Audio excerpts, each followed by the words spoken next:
In Victorian society, womanhood came with an invisible leash. You couldn't see it, you couldn't always feel it, but it tugged every time you tried to move on your own. The assumption was simple and unwavering. A woman, left unsupervised, was a problem waiting to happen, not because she was reckless or incompetent, but because society had decided she might be. And in the Victorian mind, might was reason enough to regulate an entire gender. Hello, travellers. Histories do not always need to be boring. You can rest here and listen to hilarious histories to drift off to sleep. Before we continue, leave a comment to let me know when and where you are listening to this, and hit the subscribe button, but only if you enjoy what I do here. Now let's begin this sleepy journey together. From birth, a woman's life unfolded under observation. As a girl, you belonged to your father. He was your legal representative, moral compass, an official spokesperson to the world. You didn't sign contracts. You didn't make binding decisions. You didn't even technically exist as an independent legal entity. You were instead an extension of him, like a particularly delicate piece of furniture that could speak but shouldn't be trusted to rearrange itself. Childhood supervision was framed as protection. Victorian culture insisted this was all for your own good. Men were practical, rational, worldly. Women were emotional, impressionable, and dangerously soft-minded, at least according to the era's popular wisdom. The good news? You were cherished. The bad news? Were porcelain teacups. And they weren't allowed to go anywhere alone either. Adulthood didn't free you from this system. It merely transferred ownership. Once you married, supervision moved seamlessly from father to husband, like a baton pass in a relay race you never agreed to run. Your husband became your legal guardian, public face and moral authority. Society treated this transition as a promotion, even though the job description remained suspiciously similar. Obey, defer, and consult before acting. Unmarried women existed in an especially awkward limbo. Without a husband, they were expected to remain under a father's roof, a brother's care, or another male relative's watchful eye. If no suitable man was available, society grew nervous. A woman without supervision was a social anomaly, a question mark in a culture that hated unanswered questions. Independence wasn't admirable, it was alarming. This constant oversight shaped everyday life in ways that were both subtle and suffocating. Decisions that seem trivial today, where to go, who to visit, how long to stay, were not considered a woman's to make alone. A respectable woman didn't wander. She didn't loiter. She didn't simply decide to go somewhere because she felt like it. Desire was not a valid reason. Convenience was not an argument. Curiosity was downright suspicious. Even being alone in public invited judgment. A woman walking without clear purpose or accompaniment risked speculation.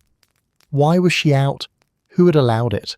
What kind of woman moves freely without explanation?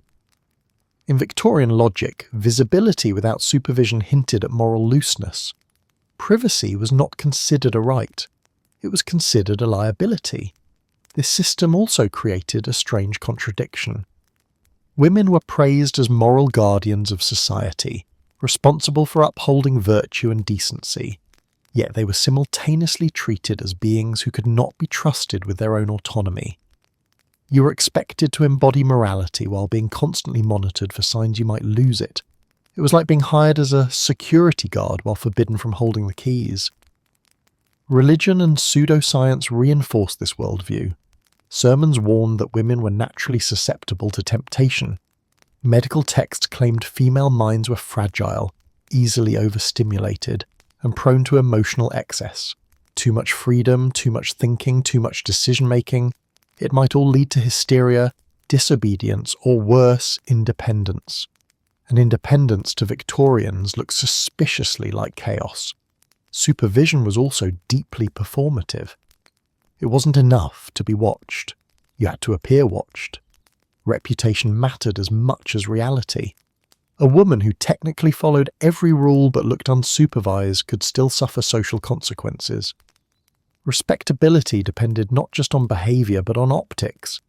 You didn't just live your life, you staged it carefully with male oversight as part of the set design. What made this system particularly effective was how normal it felt to those living inside it. Girls were raised to expect guidance. Women were praised for compliance. Obedience was framed as grace. Deference was called femininity. By the time many women reached adulthood, supervision didn't feel like a cage. It felt like the natural order of things. The bars were invisible, but they were very much there. The irony, of course, is that Victorian society relied heavily on women's competence. Women managed households, raised children, maintained social networks, and upheld family reputations. They were trusted with enormous responsibility, but not with authority. You could run the world behind the scenes, as long as a man stood in front of you taking credit and giving permission. So freedom existed technically. You could move through life, make choices, even exercise influence. You just needed approval first. From the right man, at the right time, in the right tone. Independence wasn't forbidden outright. It was simply buried beneath paperwork, propriety, and a lifetime of being told someone else knew better. The good news? You were never alone. The bad news? You were never allowed to be. In Victorian Britain, marriage was not the joining of two equals. It was a legal vanishing act. The moment a woman said, "I do," she didn't just change her surname, she changed her legal state of existence. Under the doctrine of coverture, a married woman ceased to be a person in the eyes of the law. She didn't gain a second half. She lost her first. Coverture rested on a simple principle. Husband and wife were considered one legal entity, and that entity was the husband. The wife's legal identity was absorbed into his like ink, into blotting paper. She could breathe, speak, and think, but legally she did so through him. If the law were a mirror, a married woman did not cast a reflection. This mattered most when it came to the body, because once coverture took effect, a woman no longer had full legal ownership over herself. Her physical person was folded into her husband's authority. The law assumed that what was good for the husband was, by default, good for the wife. Her consent was presumed. Her objections were inconvenient. Her autonomy was, legally speaking, unnecessary. A married woman could not bring a legal case on her own behalf. If she were harmed, insulted, or wronged, she could not sue independently. Any complaint had to pass through her husband, because only he had standing as a legal individual. The injury wasn't considered hers alone, it was considered damage to his household. Her pain became his inconvenience. Even criminal law reflected this imbalance. In many cases, a husband could not be charged with offences committed against his wife in the same way he could against a stranger. The legal system treated marriage as a private jurisdiction, one in which external interference was discouraged. The body of a wife existed within a protected zone of male authority, protected notably from her. Medical decisions followed the same logic. Doctors, almost exclusively male, deferred to husbands when treating married women. Consent was assumed to flow downward, not upward. A woman's wishes could be overridden by the simple fact of her marital status. Her body was now part of a shared legal estate, and she did not hold the title. The most chilling aspect of coverture was how quietly it operated. There was no dramatic ceremony marking the loss of bodily autonomy. No announcement. No warning label. It arrived with marriage itself, wrapped in romance, religion, and social approval. The good news? You were respectable. The bad news? You were no longer legally whole. Even language reinforced this erasure. Legal documents referred to married women as femme couverte. Literally, a woman covered. Covered by her husband's legal presence, like a shadow swallowing a figure in sunlight. Unmarried women were femme sole, a term that quietly acknowledged something radical: legal personhood. Marriage paradoxically took that away. This framework shaped how Victorian society understood responsibility. A married woman could not be fully accountable for her actions because she was not fully autonomous. If she broke a contract, her husband answered for it. If she committed certain offences, the law sometimes treated her as acting under his influence. It was infantilization disguised as unity, and yet This same system demanded moral perfection from wives. You were expected to behave with virtue, restraint, and dignity, while lacking the legal authority to protect yourself if those expectations became traps. You were judged as a moral being, but processed as legal property. It was a strange duality, spiritually elevated, legally diminished. Coverture also shaped how women understood themselves. Marriage wasn't simply companionship, it was a surrender of selfhood sanctioned by law.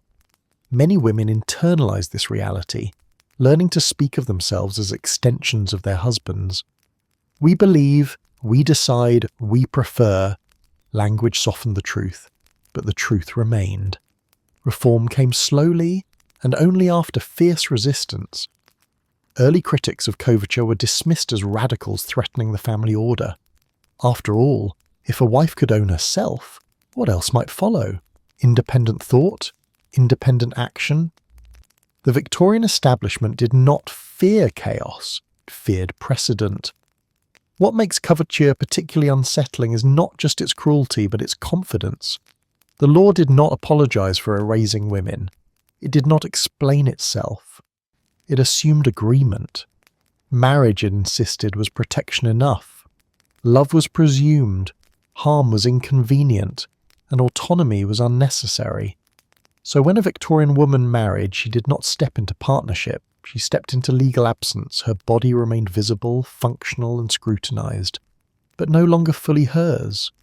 The good news, you gained a husband. The bad news, you lost yourself. In Victorian society, money was not just power, it was permission. Permission to choose, to move, to plan, to say no. And for women, that permission was systematically withheld. Even when women worked, even when they inherited, even when money technically passed through their hands, it was rarely considered theirs. Financial autonomy was treated as a dangerous fantasy, suitable only for men who could supposedly handle its weight without collapsing into moral ruin. For unmarried women, money existed in a narrow corridor of acceptability. A woman might earn wages in certain approved roles, but her earnings were closely watched. Families often claimed control over daughters' income, framing it as household contribution rather than personal property. A working woman was praised for her diligence, but expected to hand over the results. Independence was allowed only up to the point where it stopped looking independent. Once married, any illusion of financial control evaporated entirely. Under prevailing legal norms, a wife's income, no matter how it was earned, belonged to her husband. If she took in sewing work, ran a small business from home, or managed tenants on inherited land, the profits were legally his. Her labour generated value. He held the purse strings. Victorian law considered this arrangement not theft, but order. Banking institutions reinforced the system. Women could not easily open accounts in their own names, especially if married. Even when accounts existed, withdrawals and decisions often required male approval. A woman might see the money, she might even touch it, but deciding what happened to it? That privilege belonged elsewhere. The good news? You contributed to the household. The bad news? You never controlled it. Inheritance, often imagined as a loophole, rarely provided real freedom. Money passed down to women was frequently placed under male trusteeship. Fathers, husbands, brothers, or court-appointed men managed estates on her behalf. This arrangement was marketed as protection. After all, money was complex, and women were presumed delicate. The reality was simpler. Wealth made women powerful, and power made society uncomfortable. This financial dependence shaped every aspect of a woman's life. Without control over money, choices narrowed. Leaving an unhappy situation became nearly impossible. Planning for the future required negotiation. Even small expenses could require justification. Imagine needing permission to buy your own necessities with money you helped generate. Now imagine being told this was love. Victorian culture celebrated thrift in women while denying them financial authority. Women were praised for budgeting, saving, and managing households, skills requiring intelligence and discipline. Yet these talents were confined to domestic spheres. You could stretch a pound impressively as long as you never decided where it came from or where it ultimately went. You were the manager of scarcity, not the owner of abundance. Financial dependence was also moralized. A woman who sought money for herself was labeled greedy or unfeminine. Ambition was acceptable in men.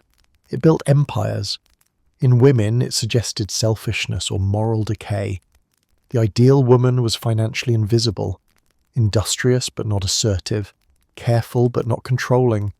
Even philanthropy followed this logic. Wealthy women might distribute charity, but the funds were usually drawn from male-controlled fortunes. Generosity was encouraged, ownership was not. You could give away money, just not decide how much was yours to give. This system also affected how society judged failure. If a household collapsed financially, blame often fell on women's supposed extravagance, despite their lack of actual control. The narrative was convenient. Women were irresponsible with money they never truly managed. Men remained rational providers. The books, as always, were balanced in their favour. Reformers eventually challenged these norms, arguing that denying women control over money trapped them in dependence and vulnerability. The resistance was fierce. Critics warned that financially independent women would abandon families, neglect duties, or destabilise society. What they really feared was simpler: a woman who could afford to choose. The cruelty of Victorian financial restriction lay not just in poverty, but in uncertainty. A woman could work her entire life without ever knowing if the fruits of that labour would benefit her. Savings were theoretical, security was conditional. Every coin passed through male hands first, like a toll booth on the road to survival. So money flowed around women through women because of women, but rarely belonged to them. You earned it. He spent it. And society congratulated itself on maintaining order.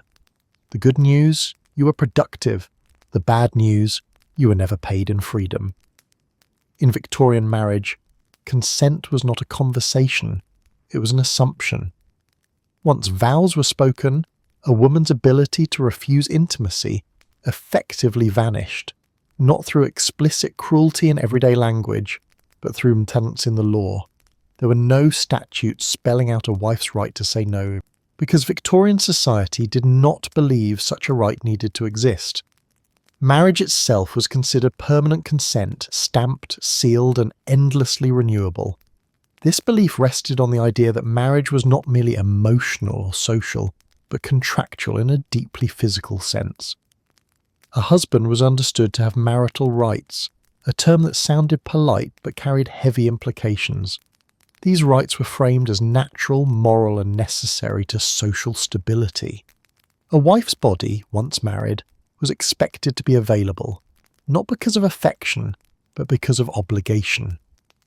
Victorians did not talk openly about intimact, which made this reality easier to ignore. Public discourse wrapped intimacy in euphemism and discretion, but behind closed doors, expectations were clear. A good wife did not resist, she endured. Desire was irrelevant, comfort was optional, compliance was the standard by which virtue was measured. Refusal, when it happened, was treated as defiance rather than self-protection. A woman who resisted intimacy risked being labelled cold, unnatural, or morally suspect. Doctors, ministers, and advice manuals often warned that denying a husband his marital rights could cause physical illness, emotional instability, or moral decline in him. Her discomfort was framed as dangerous selfishness. Medical advice literature of the era frequently sided with husbands. Physicians warned that men required regular intimacy, release for health, while women were advised to be patient, accommodating, and quiet. Female pain was often dismissed as nervousness or oversensitivity. The message was unmistakable. The problem was not the act, it was the woman's reaction to it. The law reinforced this imbalance through omission. There was no legal concept of marital rape for most of the Victorian era. The idea that a husband could violate his wife simply did not fit the prevailing worldview. Violation required the absence of consent. Marriage, by definition, removed that absence. The law did not see coercion, it saw entitlement. Religion added another layer of pressure. Sermons and moral guides emphasized duty, sacrifice and obedience within marriage. Wives were encouraged to view submission as spiritual virtue. Endurance was praised. Silence was sanctified. Suffering, if it occurred, was framed as part of a woman's moral refinement. The good news, you were righteous. The bad news, you were expected to prove it repeatedly. This expectation shaped women's emotional lives in profound ways. Intimacy became something to brace for rather than desire. Privacy offered no refuge because the home, the supposed sanctuary, was also the site of obligation. A woman could not appeal to the outside world without risking scandal, disbelief, or blame. After all, she was married. What more did she expect? Victorian society also denied women the language to articulate their experience. Intimacy education for women was minimal to non-existent. Many entered marriage without understanding what would be expected of them. Pain, fear, and confusion were endured quietly because no framework existed to name them as wrong. If something felt unbearable, the assumption was not that the system was flawed, it was that the woman was. Even discussions of health reflected this bias. Women's physical distress related to intimacy was often diagnosed as hysteria, weakness, or emotional instability.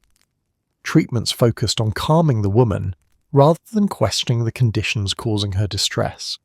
The solution was adjustment, not resistance.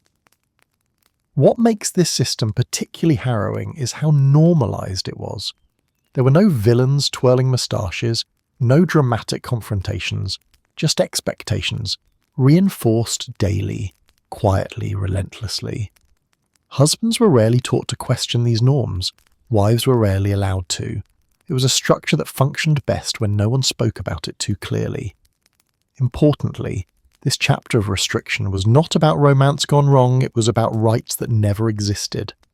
Love might soften the experience for some, but it did not change the rules. Affection was optional, duty was not.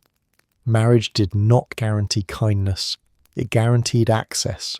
By framing intimacy as obligation rather than mutual choice, Victorian society removed women's ability to define their own boundaries within the most intimate space of their lives. The body might ache, the mind might resist, but the expectation remained unmoved. So when Victorians spoke of wifely duty, they weren't speaking metaphorically. They meant compliance, they meant endurance, they meant that once married, your opinion no longer mattered where intimacy was concerned. The good news, you were a wife. The bad news, your no longer existed. In Victorian society, marriage was meant to be permanent, not because it was always loving or functional, but because undoing it threatened the entire social order. Divorce existed technically, but it was designed like a locked door with the key placed just out of reach of women. Men could open it with evidence. Women needed catastrophe, witnesses, and a willingness to be publicly destroyed. Early Victorian divorce was not handled quietly in a local court. It was a public spectacle. For most of the era, ending a marriage required a private act of Parliament. This meant airing intimate details before lawmakers, newspapers, and society at large. Divorce was not a personal decision, it was a performance, and women were expected to play the villain. The standards were brutally unequal. A husband could petition for divorce on the grounds of adultery alone. Proof that his wife had been unfaithful was considered sufficient evidence that the marriage was irreparably broken. A woman, however, could not divorce her husband for adultery by itself. That was merely unfortunate. To qualify, she had to prove adultery plus an additional offence: cruelty, desertion, incest, bigamy, or something equally dramatic. In other words, a man needed betrayal. A woman needed survival-level trauma. This imbalance reflected Victorian assumptions about gender. Men were expected to have stronger intimacy urges, and their infidelity was framed as weakness rather than moral collapse. Women, on the other hand, were expected to be the moral anchors of marriage. If a wife strayed, it wasn't just a mistake. It was a failure of character so severe it justified legal erasure. The courtroom reinforced this logic. Women seeking divorce faced hostile questioning, invasive scrutiny, and relentless skepticism. Their behaviour, clothing, correspondence, and friendships were dissected to determine whether they had somehow provoked their husband's actions. The burden was not just proof, it was perfection. One misstep could collapse the case. Even when a woman succeeded, the consequences were devastating. Divorce carried social stigma that rarely faded. A divorced woman was not viewed as liberated, she was viewed as suspect. Invitations dried up. Employment became harder to find. Respectability, once lost, was almost impossible to reclaim. Society treated divorce not as escape but as contamination. Custody laws made matters worse. Fathers were almost always granted rights to children regardless of circumstances. A woman who left a marriage risked losing daily contact with her own children. The law assumed men were stable guardians and women were emotional liabilities. Staying miserable often meant staying maternal. Economic survival compounded the risk. Divorce often stripped women of housing, income, and social support simultaneously. There were no safety nets, no counselling services, no legal protection to soften the fall. A woman contemplating divorce had to weigh not just her happiness, but her ability to eat, sleep indoors, and remain visible in polite society. Victorian newspapers thrived on divorce scandals. Sensational reporting turned private pain into public entertainment. Women were portrayed as schemers, seductresses, or moral failures. Even when evidence favoured them, public sympathy was scarce. The narrative almost always asked, what kind of woman lets a marriage fail? This environment created a powerful deterrent. Many women stayed in unhappy or harmful marriages not because they lacked courage, but because the cost of leaving was too high. Divorce was not freedom, it was exile. The law allowed it just often enough to claim fairness, but rarely enough to make it accessible. Reforms arrived slowly. The Matrimonial Causes Act of 1857 moved divorce cases from Parliament to civil courts, making the process marginally more attainable. But the double standard remained firmly intact. Men still needed proof, women still needed devastation. What made this system especially cruel was its moral framing. Divorce was treated as a failure of womanhood rather than a response to suffering. Endurance was praised as virtue. Escape was condemned as weakness. A woman who stayed was noble. A woman who left was dangerous. The result was a society where marriage was legally binding, socially enforced, and extraordinarily difficult to exit, especially for the person with the least power inside it. The door existed. It just wasn't built for women to reach. So when Victorian women looked at marriage, they did so knowing one thing clearly. Entering was easy. Leaving was catastrophic. The good news, divorce was possible. The bad news, only if you were willing to lose everything to get it. In Victorian society, female desire was not merely discouraged, it was denied. Officially, it did not exist. Women were expected to move through life as serene moral beings, untouched by physical longing, guided solely by affection, duty, and spiritual warmth. Passion belonged to men. Women, according to respectable belief, were naturally modest, passive, and conveniently uninterested.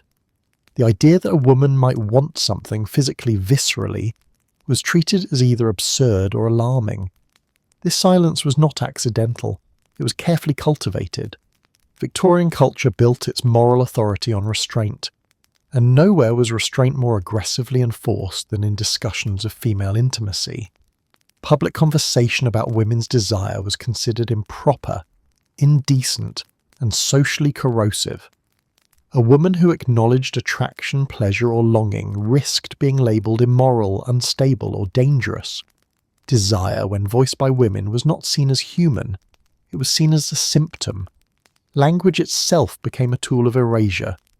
There were few socially acceptable words for female intimacy feeling, and the ones that existed were often clinical, vague, or condemning. Women were encouraged to speak in euphemism or not at all. Silence became the mark of virtue. If you didn't name desire, society could pretend it wasn't there. Medical and moral authorities reinforced this narrative relentlessly. Advice manuals assured readers that respectable women experienced little to no intimacy impulse. If a woman reported otherwise, doctors often framed it as illness rather than truth. Excessive imagination, nervous conditions, or moral weakness were blamed. The message was clear: wanting was not normal, it was pathological. Education followed the same script. Girls were taught nothing about their own bodies beyond vague warnings about purity and reputation. Curiosity was discouraged. Questions were deflected. Knowledge itself was treated as a risk factor. The good news? You were innocent. The bad news? You were unprepared for your own existence. Literature reflected and reinforced these norms. Novels written by and for women tiptoed carefully around desire, often framing romantic feeling as emotional rather than physical. When passion appeared, it was usually punished. Women who expressed longing too openly were written as tragic, fallen, or doomed. Fiction taught readers a lesson: desire leads to ruin, and silence leads to survival. Public speech was especially dangerous. A woman who spoke openly, even indirectly, about attraction or pleasure risked social exile. Respectability was fragile, and reputation could shatter with a single misinterpreted comment. Wit was allowed, charm was permitted, but anything that hinted at appetite crossed an invisible line. You could be admired, but never hungry. This taboo extended into public spaces like lectures, debates, and reform movements. Even women advocating for social change were expected to frame arguments carefully, avoiding any mention of intimacy or autonomy. The body was a minefield. Address it directly and your credibility evaporated. Victorian society preferred women who were vocal, but only about safe, sanitized topics. Religion played a significant role in maintaining this silence. Sermons praised chastity and self-denial, often presenting desire as a temptation to be endured rather than understood. Women were encouraged to view bodily urges as spiritual tests. Suppressing them was framed as moral achievement. A woman who claimed desire wasn't honest. She was failing. Ironically, this collective denial did not eliminate desire. It merely drove it underground. Women still experienced attraction, curiosity, and longing, but without language, guidance, or validation. Desire became something to manage privately, often with shame or confusion. You weren't taught how to understand it. You were taught how to hide it. The consequences were profound. When desire cannot be spoken, it cannot be negotiated, it cannot be contextualized, it cannot be discussed safely. Silence left women isolated with experiences they were told did not exist. If you felt something society denied, the conclusion was obvious. Something must be wrong with you. This taboo also served a broader social purpose. By denying women intimacy agency, Victorian society preserved a clear moral hierarchy. Men acted, women reacted, men desired, women endured affection gracefully. It kept power neatly arranged and difficult to challenge. After all, how do you argue for autonomy over something you're not supposed to have? The most insidious aspect of this prohibition was how polite it appeared. No one had to shout, no laws were required.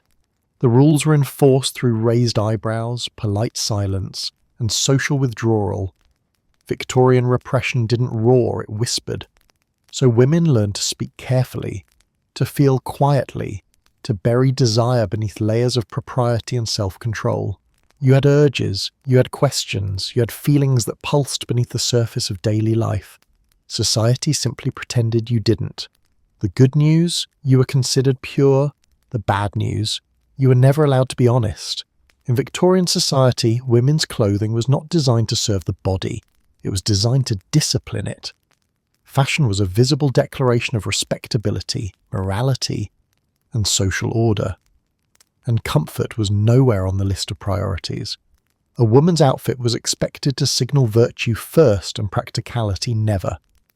If it restricted movement, strained muscles, or limited breathing, that was not a flaw. That was proof it was working. The foundation of this system was layering. Endless, strategic layering.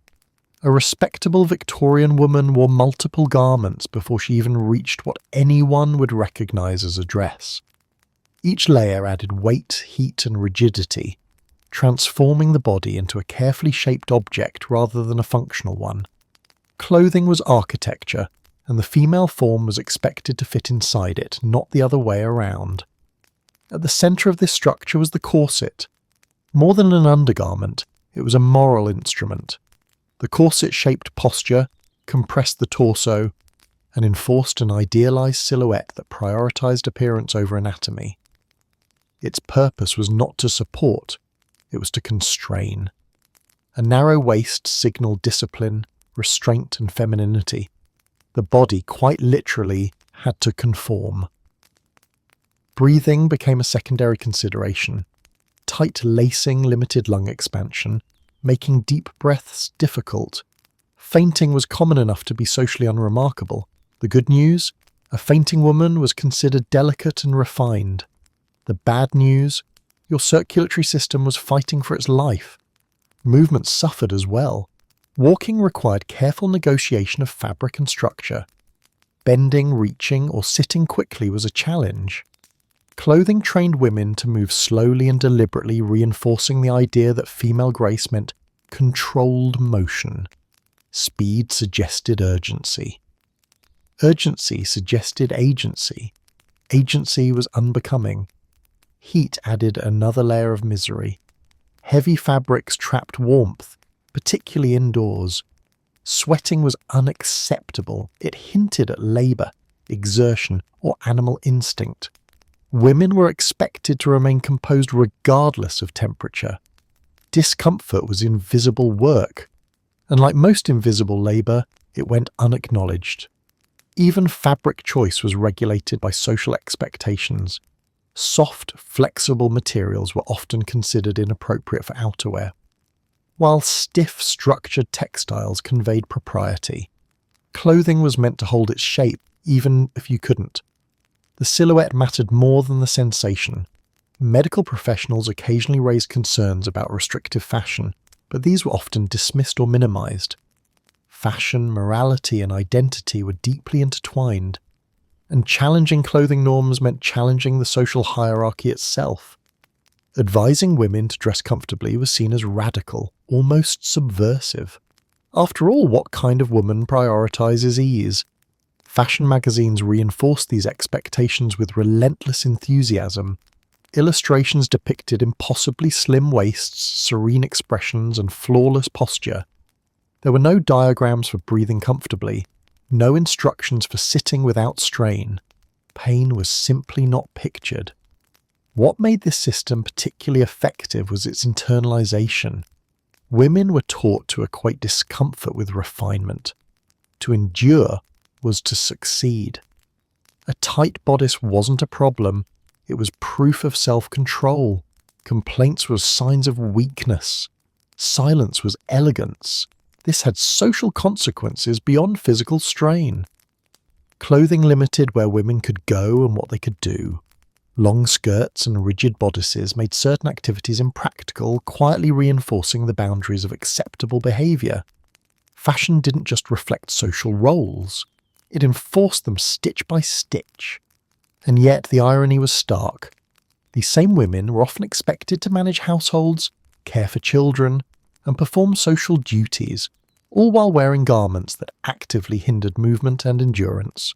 The image of fragility was cultivated even as real labour continued behind the scenes. Clothing also functioned as surveillance. A woman's outfit was constantly evaluated. Too loose suggested carelessness, too tight suggested vanity, too simple hinted at lower status, too elaborate invited criticism. There was no winning, only navigating the narrow corridor of acceptability while wrapped in fabric that resisted you at every step. Comfort, in this world, was seen as indulgence, Modesty was obligation. Fashion trained women to accept discomfort as normal, even virtuous. It shaped not just bodies, but expectations, teaching women that suffering quietly was part of looking respectable. So when a Victorian woman dressed each morning, she wasn't just choosing an outfit.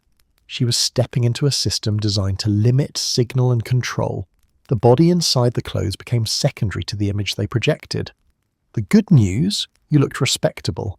The bad news, you could barely breathe doing it. Victorian modesty was a performance with no intermission, and nowhere was it more absurd than at the hemline. A woman's ankle, an entirely functional joint, was treated as a scandalous secret, something to be concealed at all costs. At the same time, women were expected to navigate staircases, streets, and crowded interiors with elegance and ease, all while managing layers of fabric determined to expose them at the worst possible moment. It was a system built on contradiction, and women paid for it with every careful step. The ankle occupied a strange place in the Victorian imagination. It wasn't explicitly intimacy in the way later eras would define it, but it was suggestive enough to be considered improper. Visibility implied carelessness. Carelessness implied moral looseness. Therefore, ankles were hidden beneath long skirts, petticoats, and underskirts, creating a mobile privacy curtain that had to be managed constantly. This obsession with concealment turned everyday movement into a calculated risk. Walking became an exercise in vigilance. Sitting required careful arrangement. Climbing stairs demanded precise choreography. A woman had to lift her skirt just enough to avoid tripping, but not enough to reveal what lay beneath. The margin for error was narrow, and the consequences were social, not physical, though physical injury was hardly uncommon. Public staircases were especially treacherous. Long skirts dragged behind, caught on steps and gathered dirt. Falling was a genuine hazard. Yet lifting a skirt too high could invite stares, whispers, or judgment. The good news, you might avoid injury. The bad news, you might be remembered for the wrong reason. This tension between modesty and mobility revealed how Victorian morality often ignored practicality. The rules weren't designed for women's safety or comfort, they were designed for appearance.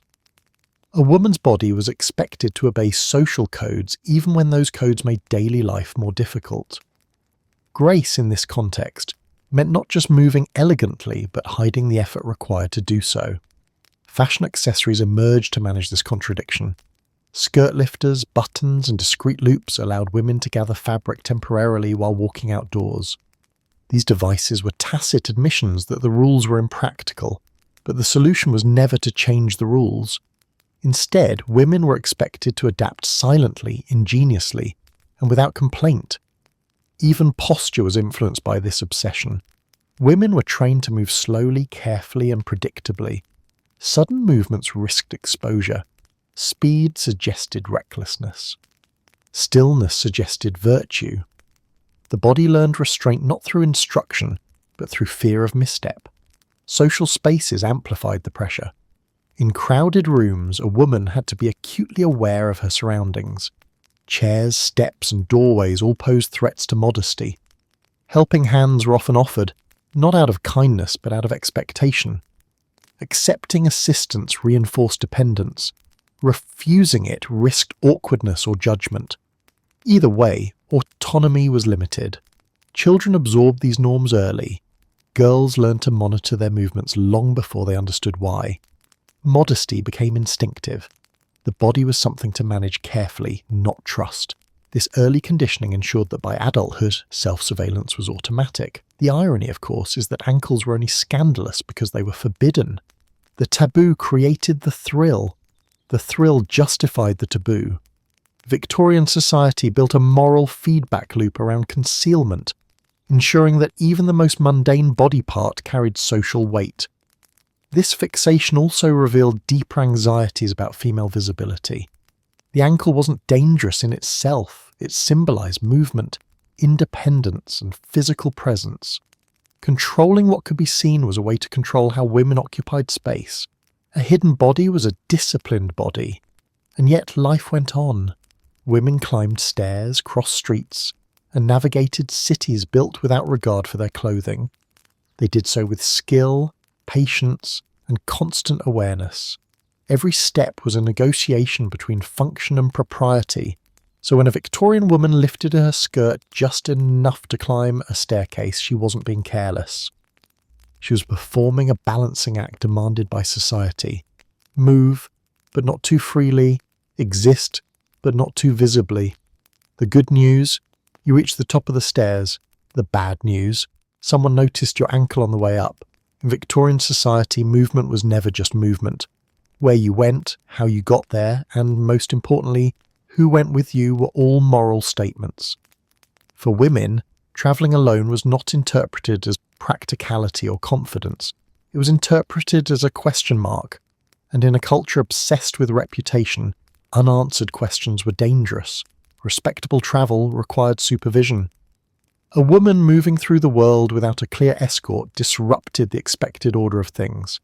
The assumption was simple. A woman alone was either unprotected or unprincipled. Neither option reflected well on her. Independence and impropriety were blurred so thoroughly that society often treated them as the same thing. Chaperones were the social solution.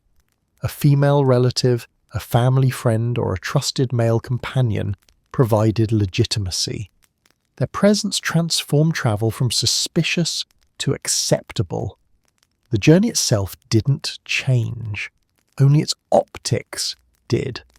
A woman's safety and morality were judged not by her behaviour but by who stood beside her. This expectation extended to all forms of transport. Whether on foot, by carriage, or later by train, a woman alone attracted scrutiny. Strangers noticed. Fellow passengers speculated. Conductors and hotel staff made assumptions. Every mile travelled solo became a silent audition for respectability. Railway travel intensified these anxieties. Trains offered unprecedented mobility, speed, and anonymity, qualities that thrilled men and terrified moral guardians. A woman boarding a train alone unsettled Victorian sensibilities.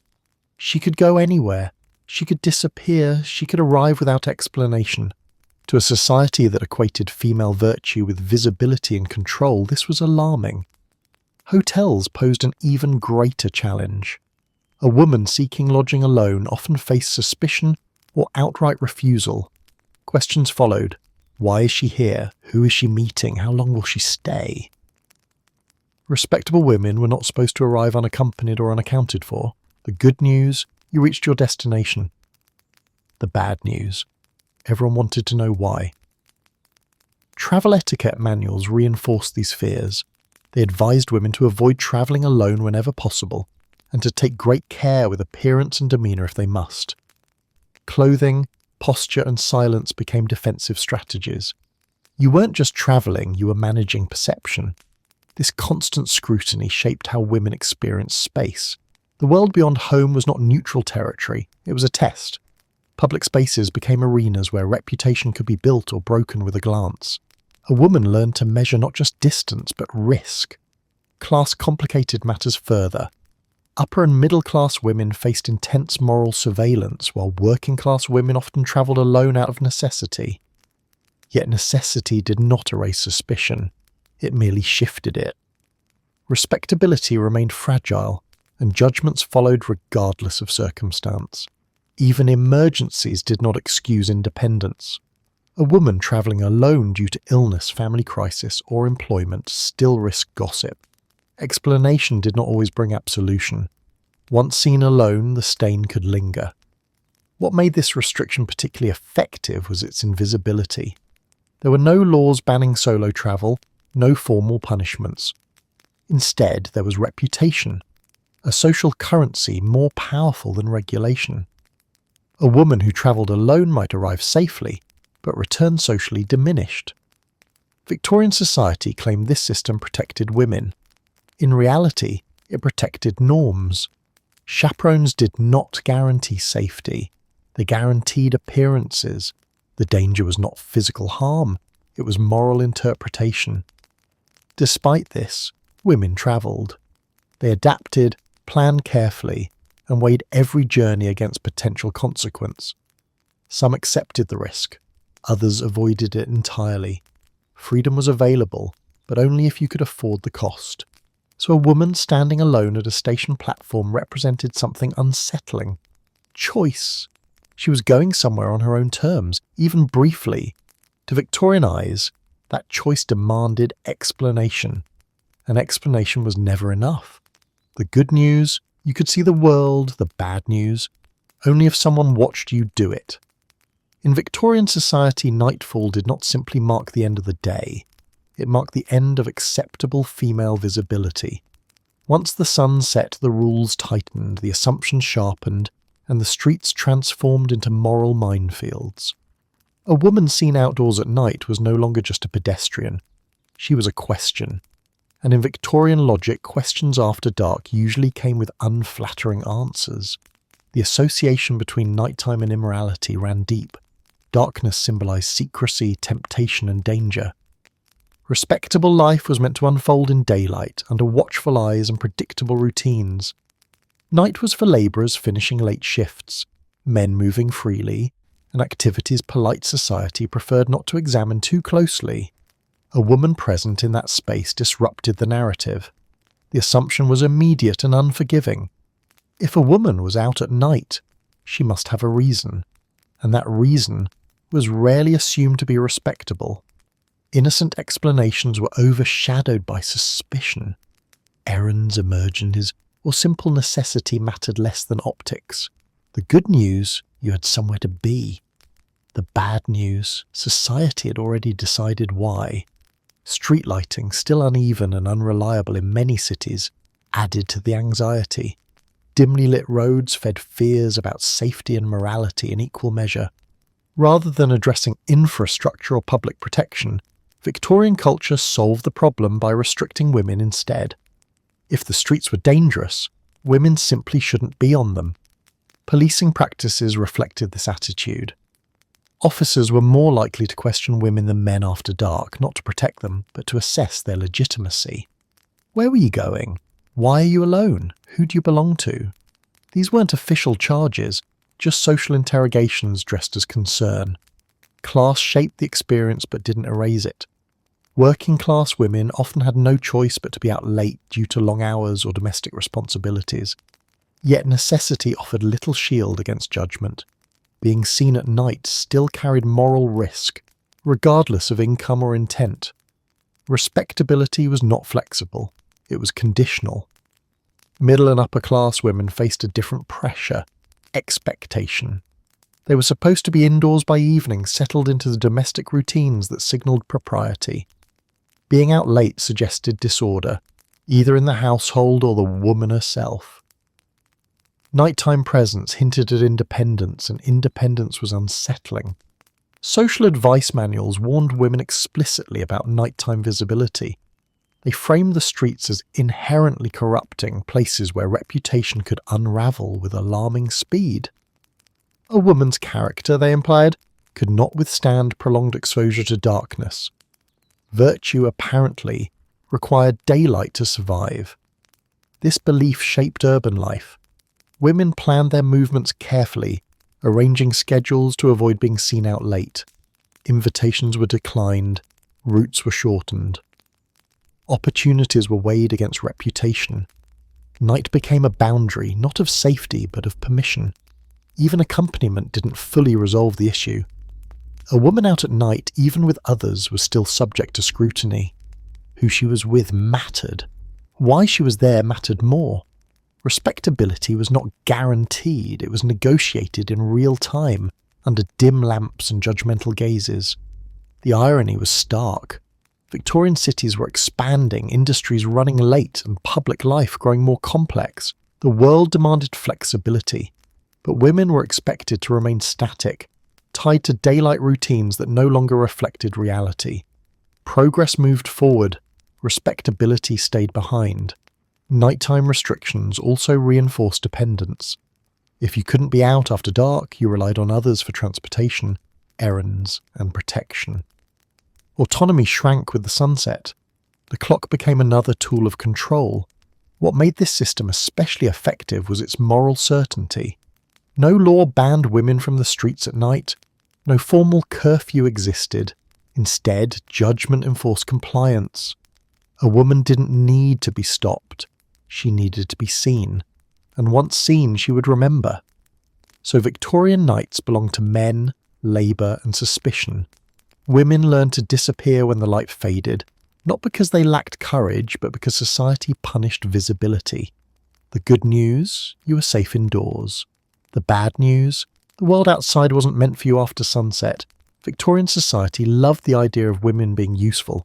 It just had very strong opinions about how that usefulness should look.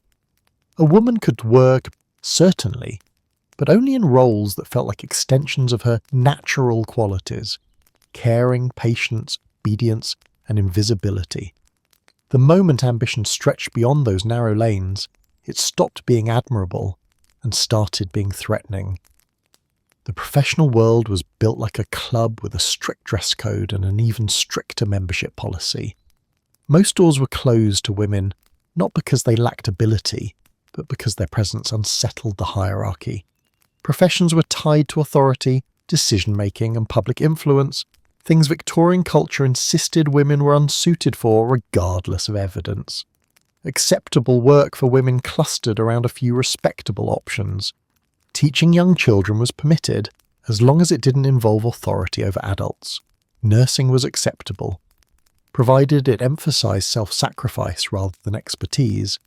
Domestic service remained the most common occupation, framed not as a career, but as a continuation of womanly duty. These roles were praised precisely because they did not challenge male dominance. Anything beyond this narrow band triggered resistance. Law, medicine, engineering, journalism, finance, architecture, these were considered male territory. Not because women couldn't perform the work, but because doing so would require public trust in female judgment. Victorian society was not prepared for that. When women attempted to enter restricted professions, they encountered barriers both formal and informal. Professional organisations refused membership, employers declined applications, colleagues questioned competence openly. Even when women managed to perform the work unofficially, recognition was withheld. You could do the job, but you couldn't be the job. Public reaction often framed professional women as unnatural. Ambition was recast as aggression.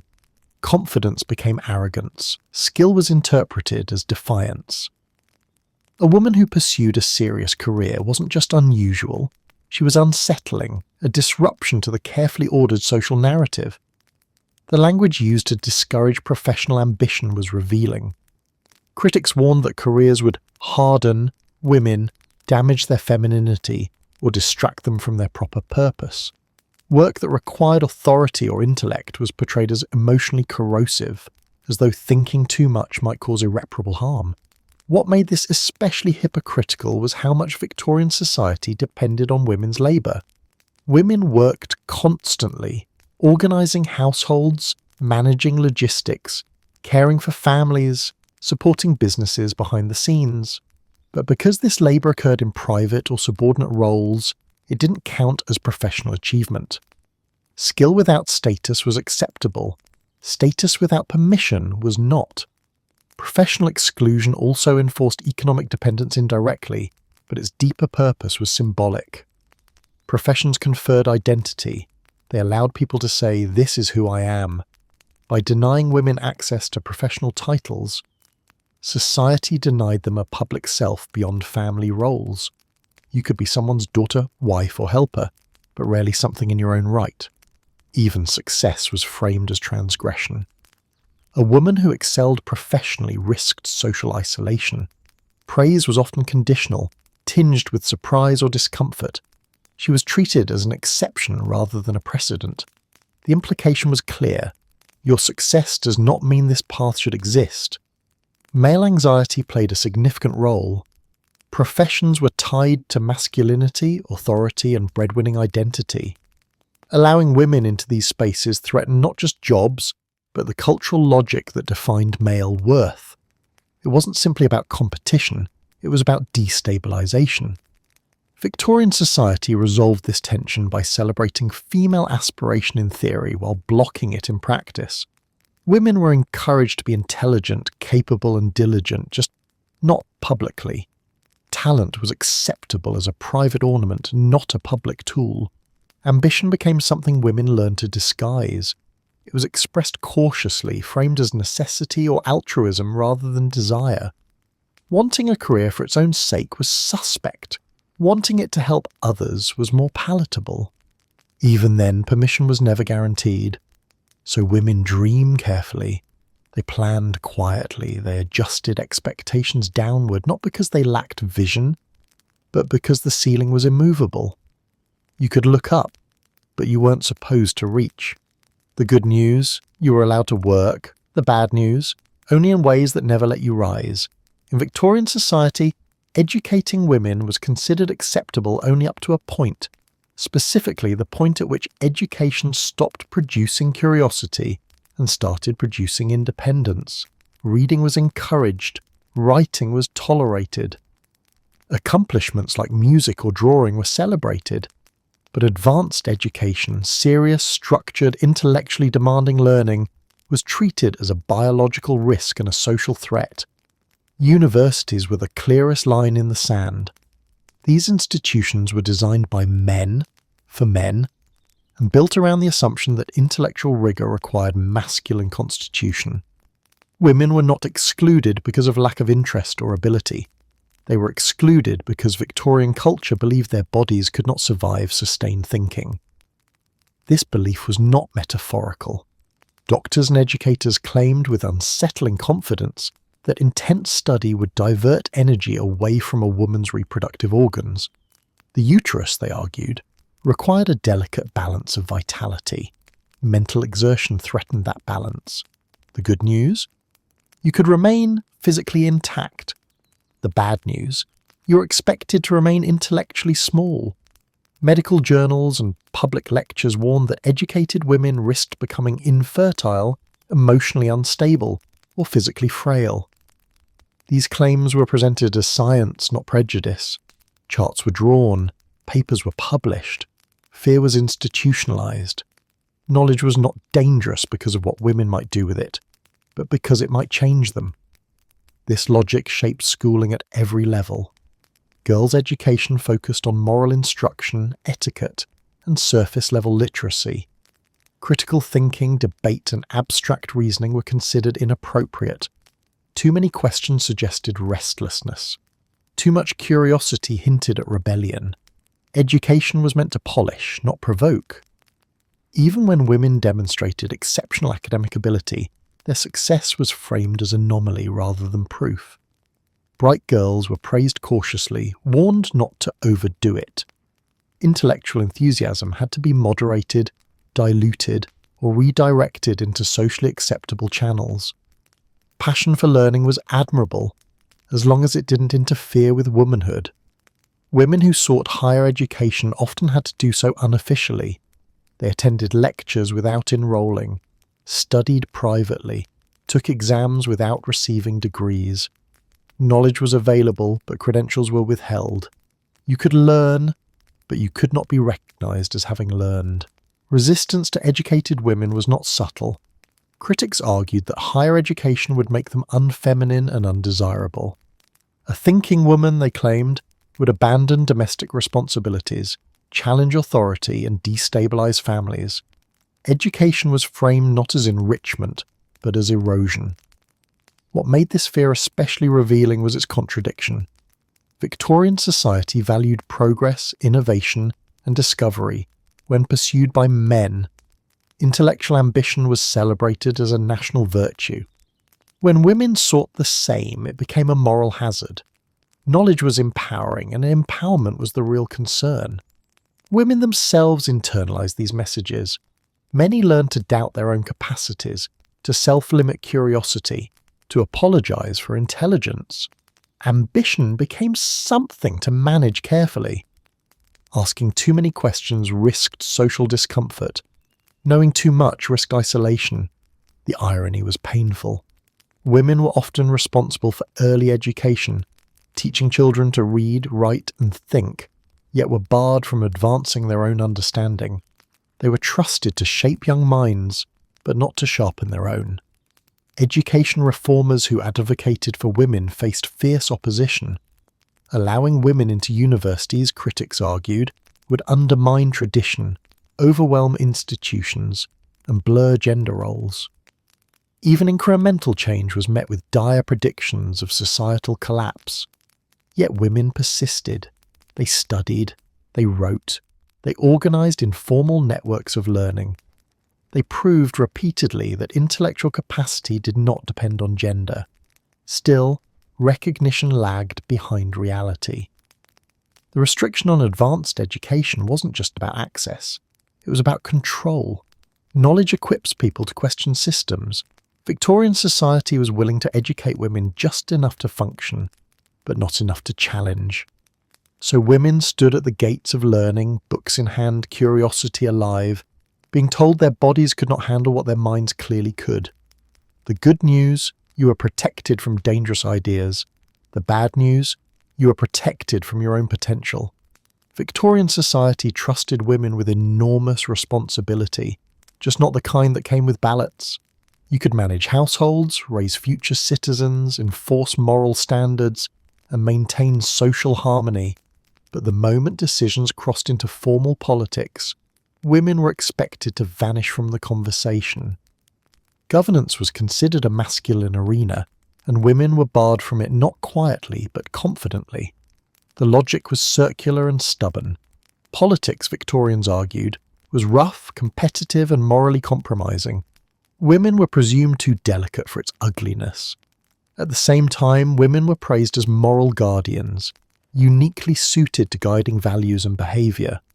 Somehow, the very qualities that made women responsible for shaping society disqualified them from shaping policy. Voting rights were the clearest line of exclusion. Women could not vote in parliamentary elections regardless of age, education, property ownership, or tax contribution. A woman might own land, employ workers, and pay substantial taxes, yet have no legal voice in how those taxes were used. Representation was not tied to responsibility. It was tied to gender. This exclusion was defended with remarkable creativity. Critics of women's suffrage claimed that women were already represented by their fathers or husbands. One vote per household, they argued, was sufficient. This assumed conveniently that all households were harmonious, that women agreed with male relatives, and that women without male guardians simply didn't count. Others insisted women lacked the rational capacity required for political judgment. Politics involved debate, compromise, and strategy, skills Victorian culture insisted were incompatible with femininity. Emotional sensitivity, framed as virtue in private life, was recast as weakness in public life. The good news: you were compassionate. The bad news: compassion apparently disqualified you from governance. Fear also played a role. Granting women political power threatened to upend established hierarchies. If women could vote, what else might they demand? Legal reforms, social protections, accountability? The suffrage question was never just about ballots, it was about control. Women were not entirely absent from political life, but their involvement was tightly constrained. They were permitted to support causes indirectly, often through charitable or moral reform organisations. Advocacy was acceptable as long as it remained polite, non-confrontational, and ultimately deferential. You could influence values, but not votes. Public debate exposed deep anxieties. Opponents warned that political participation would corrupt women, harden them, or distract them from domestic responsibilities. The image of a woman arguing policy in public was treated as unnatural, even comic. Satirical cartoons depicted suffragists as neglectful mothers or masculine caricatures, reinforcing the idea that politics and femininity could not coexist. Even when women organised, they were often dismissed as emotional rather than strategic. Their arguments were reframed as sentiment, their protests as hysteria. Authority remained firmly male. Women could speak, but they were not expected to be taken seriously. What made this exclusion especially stark was how directly political decisions affected women's lives. Laws governed marriage, labour, property, education, and morality, yet women had no formal say in crafting them. The people most impacted by policy were excluded from its creation.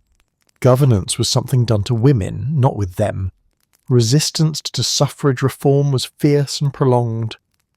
Each proposal was met with dire predictions of social collapse. Families would disintegrate, gender roles would blur, civilization itself would wobble. The ballot box, it seemed, was a fragile object. Women campaigning for suffrage were accused of selfishness or extremism. Wanting a voice was framed as ingratitude. After all, hadn't society protected them, provided structure, offered moral purpose? The implication was clear: silence was part of the deal. Yet women persisted. They organised petitions, wrote essays, held meetings, and challenged assumptions with relentless patience. They argued not for dominance, but for participation, not for chaos, but for fairness. Still, progress crawled. The irony was painful. Women were expected to shape future citizens through motherhood and education, instilling values and discipline, yet were denied influence over the laws those citizens would live under. You could mould the nation's character, but not its policies. So Victorian women lived in a paradox. They were told their opinions mattered deeply, just not enough to count. They were trusted with the private machinery of society, but barred from its public controls. The good news: you were essential to the nation's moral life. The bad news: you weren't allowed to help run it. In Victorian society, conversation was not merely social, it was strategic. Words carried weight, tone carried judgment, and silence carried virtue. For women, speaking freely in mixed company was considered risky business. The goal was not to express oneself, but to perform acceptability. You weren't expected to contribute ideas so much as atmosphere. From an early age, girls were taught that conversation was a reflection of character. What you said mattered less than how you said it, and how little space you occupied while doing so. Confidence was easily mistaken for arrogance. Knowledge risked appearing unfeminine. Wit was acceptable, but only if it remained light, non-threatening, and carefully contained. Mixed company, gatherings that included men, came with invisible conversational rules.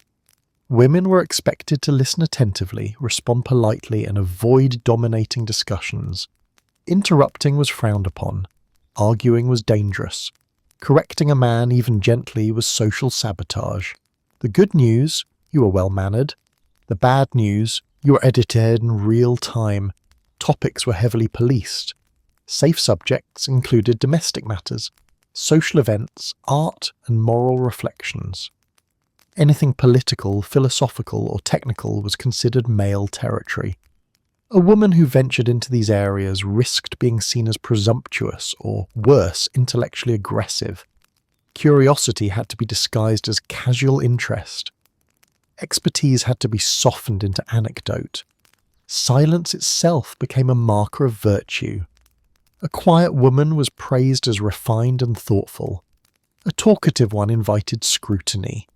Speaking too much suggested attention-seeking or lack of self-control. Speaking too little suggested modesty. It was a narrow corridor to walk, and women learned to pace themselves carefully. Tone mattered as much as content. Women were expected to sound pleasant, agreeable, and calm. Passion was suspect. Intensity was alarming. Even when expressing disagreement, a woman had to do so gently, indirectly, often cloaked in apology. "I may be mistaken" was less a phrase than a survival tactic. This expectation created a peculiar form of self-censorship. Intelligent women learned to downplay their knowledge, to ask questions rather than offer answers, to frame insights as observations rather than conclusions. You didn't state facts, you hinted at them. You didn't argue, you suggested. Authority had to be invisible to be tolerated. Social gatherings reinforced these norms relentlessly. Dinner tables, drawing rooms, and salons became stages where women performed conversational restraint. Men spoke at length, debated openly, and were praised for confidence. Women navigated carefully, contributing just enough to be charming without crossing into substance. Even humour came with limits. Wit was admired, but only when it was self-deprecating or decorative. Sarcasm, irony, or sharp critique risked being labelled unfeminine. A woman could make others laugh as long as she didn't make them uncomfortable. These conversational restrictions had lasting effects. Women internalised the idea that their voices were secondary. Many learned to doubt the value of their thoughts before expressing them. Silence became habit. Deference became instinct. Over time, self-editing felt natural. The irony, of course, was that Victorian society valued conversation immensely. Social interaction was a key cultural currency. Women were expected to host, facilitate, and maintain these spaces, yet were discouraged from shaping the dialogue within them. You could create the room, but not lead the discussion. Men often interpreted women's silence as lack of interest or ability, reinforcing stereotypes that justified exclusion elsewhere. The system fed itself. Women spoke less, were perceived as knowing less, and were therefore trusted less with public influence. Yet within these constraints, women developed subtle forms of expression. Meaning was conveyed through tone, timing, and implication. Conversation became a coded language, rich with nuance. But subtlety was a workaround, not freedom. Speaking freely required risk. A woman who ignored conversational rules might gain a reputation for being too much, too opinionated, too assertive, too noticeable. These labels carried consequences that lingered long after the conversation ended. So women learned to sound harmless, to speak softly, to choose words that soothed rather than challenged. Not because they lacked ideas, but because expressing them too boldly came at a cost. The good news? You were admired for your grace. The bad news? Your voice was never meant to lead the room. In Victorian society, anger was not an emotion. It was a privilege. Men were allowed to feel it, display it, even weaponize it. Women, however, were expected to remain calm, gentle, and endlessly composed. When they failed to meet this expectation, their anger wasn't acknowledged as a response to injustice or frustration. It was medicalized, moralized, and dismissed as a symptom of something wrong with them. Female anger unsettled the Victorian worldview because it suggested autonomy. Anger implies boundaries. It signals dissatisfaction. It demands change. For a culture that prized female compliance and emotional softness, an angry woman was not simply unpleasant, she was disruptive. The acceptable emotional range for women was narrow and carefully defined. Tenderness was encouraged, sadness was tolerated, anxiety could be excused. But anger crossed a line. An angry woman was seen as unfeminine, unstable, or dangerous. The good news? You were expected to feel deeply. The bad news? Only in approved directions. Medical discourse eagerly stepped in to explain away female anger. Doctors coined and popularized diagnoses that framed emotional expression as illness. The most infamous of these was hysteria, a vague, elastic condition used to categorize everything from irritability to assertiveness. Anger wasn't a reaction, it was a disorder. This labeling stripped women of credibility. If your anger could be explained by nerves, hormones, or weakness, then your complaints didn't need to be addressed. They could be treated, managed, or ignored. Emotional distress became evidence against you, rather than testimony from you. Men's anger, by contrast, was often framed as rational even when violent. Outbursts were excused as stress, pressure, or passion. Male rage was contextualized. Female rage was pathologized. The same emotion carried radically different meanings depending on who expressed it. Social expectations reinforced this imbalance. Women were praised for patience, endurance, and emotional labor. Keeping the peace was considered part of feminine duty. Anger disrupted harmony, and disruption was treated as failure. If you were angry, you had failed to manage yourself, and by extension, failed at womanhood. This emotional restriction had real consequences in daily life. Women learned to swallow frustration, soften complaints, and translate anger into more acceptable emotions like sadness or worry. Even legitimate grievances had to be expressed delicately to avoid backlash. Tone mattered more than truth. Public expressions of anger were especially risky. A woman who raised her voice or spoke forcefully risked social penalties, ridicule, isolation, or character assassination. She might be labelled shrill, hysterical, or irrational. These labels stuck, following her long after the moment passed. Even private anger was policed. Women were encouraged to pray, reflect, or distract themselves, rather than confront sources of frustration directly. Self-control was praised as virtue. Silence was seen as strength. Emotional suppression became a moral achievement. The irony was cruel. Victorian society placed enormous burdens on women: domestic responsibility, moral guardianship, emotional support, while denying them a socially acceptable outlet for the frustration these burdens produced.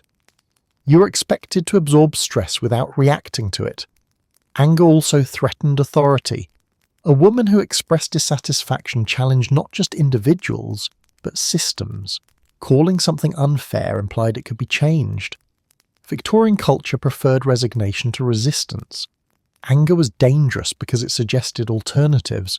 This dynamic created a feedback loop. Women's anger was dismissed, which made them angrier. That anger was then used as proof of instability, further justifying dismissal. It was a system designed to invalidate emotional truth. Some women found covert ways to express anger, through writing, art, or coded language. Others internalized it, turning frustration inward.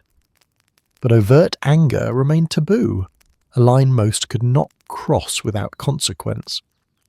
So Victorian women learned to manage their emotions carefully, not because they lacked feeling, but because feeling too visibly carried risk. Anger had to be disguised, redirected, or denied. Men expressed rage and were heard, women expressed rage and were treated. The good news: you were expected to be emotionally rich. The bad news: one wrong emotion and it became a diagnosis. In Victorian society, marriage was not simply a personal milestone, it was a social sorting mechanism. To be married was to be legible, categorized, and safely understood. To be unmarried, however, especially past a certain age, was to exist in a state of quiet suspicion. A single woman unsettled people, not because she had done anything wrong, but because she didn't fit neatly into the expected narrative. The term spinster says everything about the attitude of the age. Originally a neutral occupational label, it became a social diagnosis. It implied failure, deviation, and something faintly unsettling. A spinster wasn't just unmarried, she was unfinished. A woman whose life had gone off script. The good news: you were independent. The bad news: society didn't trust that. Single women disrupted Victorian logic in subtle but alarming ways. Without a husband, they existed outside the most important structure organising female life. They weren't under obvious authority. They weren't fulfilling the expected role of wife. And perhaps most troubling of all, they had time to think, observe, and exist without constant explanation. Suspicion followed them everywhere. Why wasn't she married? Was she difficult? Too opinionated? Too strange? Too ambitious?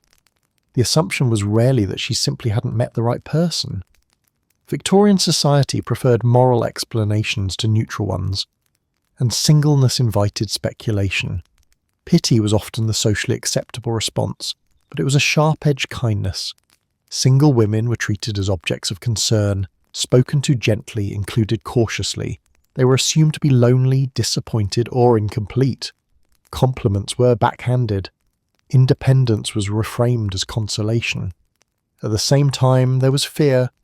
A woman without marital attachment was harder to place. She didn't belong to a household in the expected way. She wasn't anchored by a husband's reputation. This made her unpredictable, and unpredictability made people uneasy.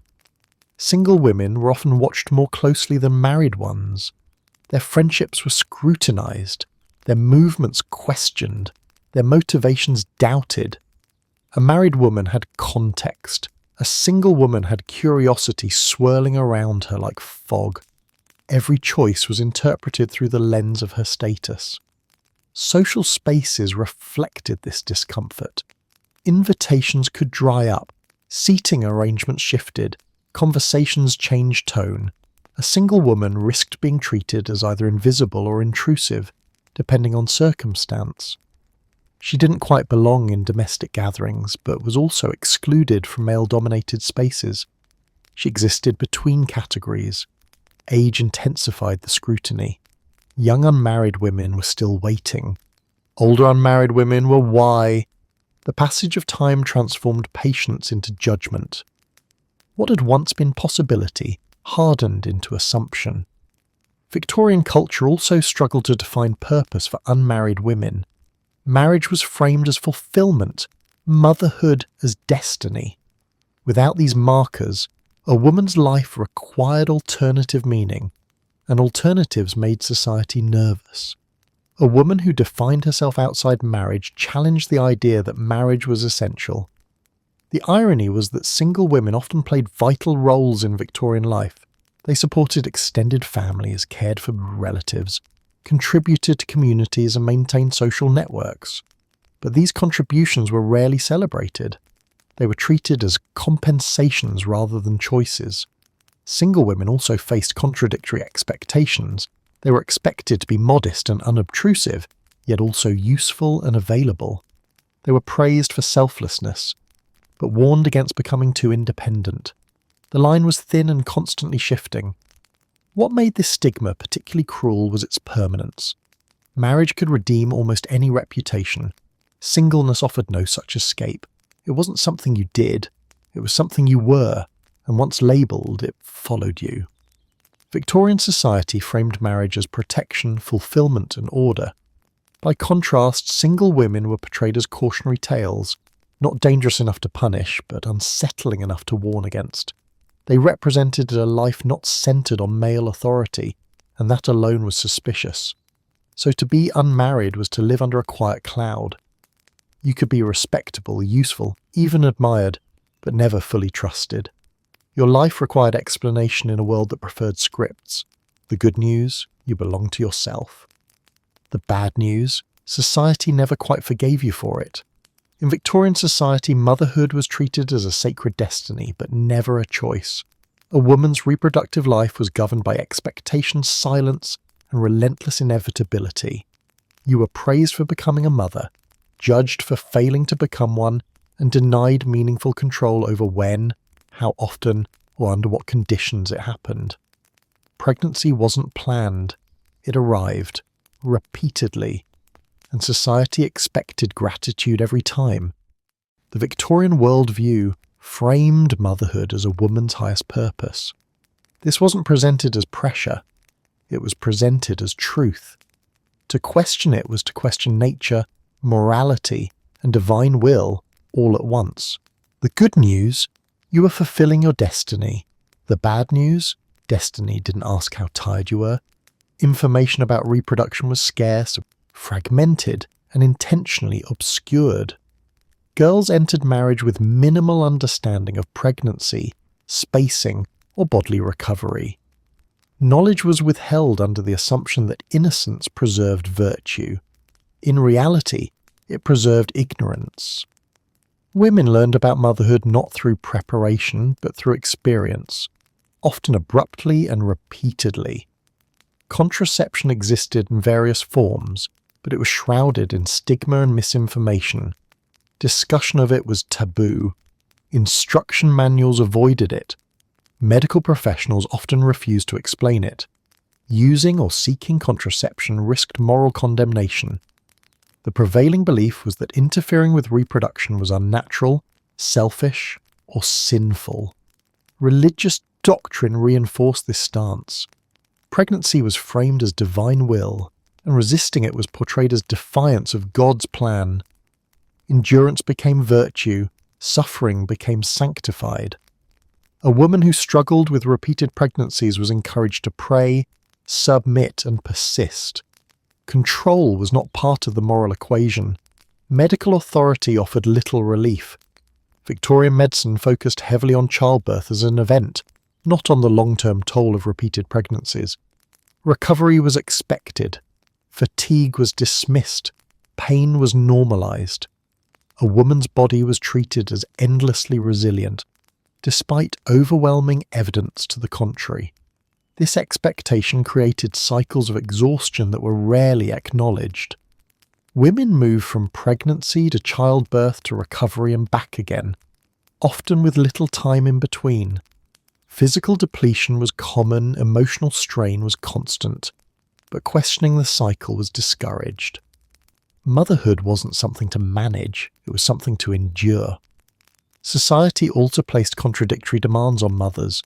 You were expected to be endlessly nurturing, patient and present, even as your own health deteriorated.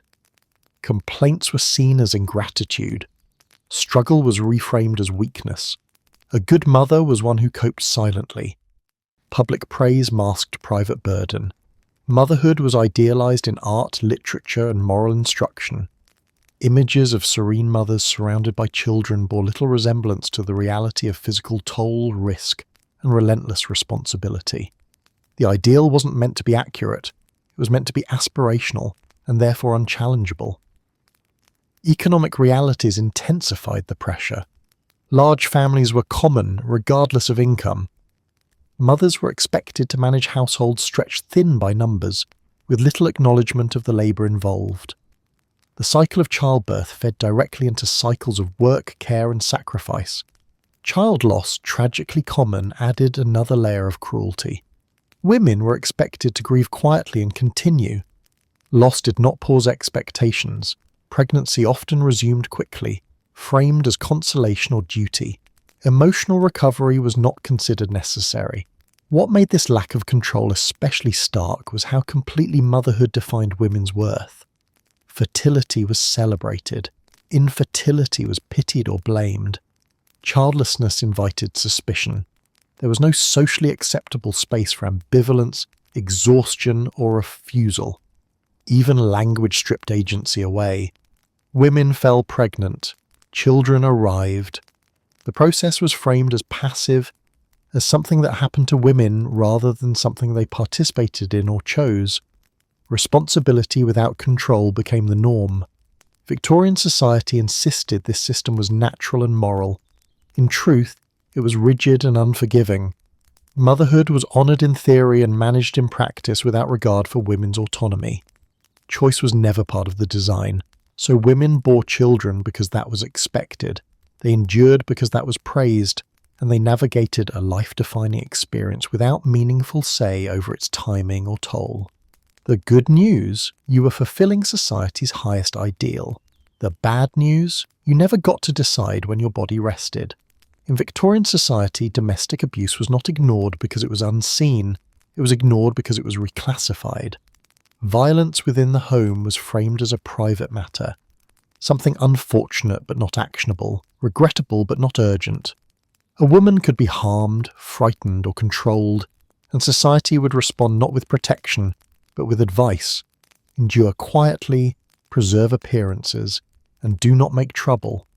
The home was idealized as a moral sanctuary, a space beyond public interference. This romantic image left no room for acknowledging harm within its walls. To admit that abuse occurred inside respectable households threatened the entire Victorian narrative of domestic virtue.